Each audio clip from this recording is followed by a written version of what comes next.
حجاب کبریائی ہے کسی کی کب رسائی ہے کہ پردہ خدا ہے فاطمہ.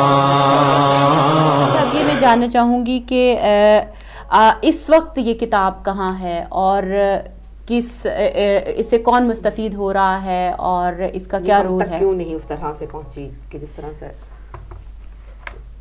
بالکل ایسی ہے جیسے میں نے آپ سے کہا کہ کیونکہ یہ اس کے اندر جو حقائق بتائے گئے تھے وہ ائمہ مسلمین، امام مسلمین سے متعلق تھے، اور خاص طور پہ اس کو مخصوص کیا جاتا ہے امام معصومین، ائمہ معصومین کے ساتھ. تو یہ سینہ بسینہ اور یہ ائمہ معصومین تک منتقل ہوتی چلی گئی ہر آنے والے امام کے پاس. اور یہ معروف تھا کہ امامت کی نشانیوں میں سے بھی تھا. اور ایک روایت آتا خود امام صادق کی ایک جگہ تشریف فرما تھے، کسی ایک شخص کی امامت کی بارے میں وہاں پہ بات بھی ہوئی تھی، اس نے امامت کا ادعا کیا تھا. عبداللہ بن حسن تاریخ میں اس کا نام ملتا ہے. اس عبداللہ بن حسن کی امامت کے ادعا کے جواب میں امام صادق نے خداوند متعال کی قسم کھا کے یہ بات کہا تھا کہ خدا کی قسم اسرار نبوت، پیغمبر اکرم کی تلوار اور زرہ ہمارے پاس ہے، اور خدا کی قسم مصحف فاطمہ ہمارے پاس ہے.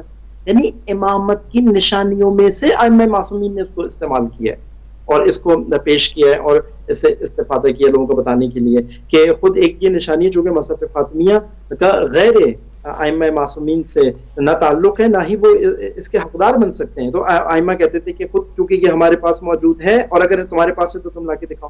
وہ اسرار جو خداوند متعال نے ہماری ماجدہ والدہ ماجدہ کے ذریعے سے ہم ائمہ معصومین کو عطا فرمائے.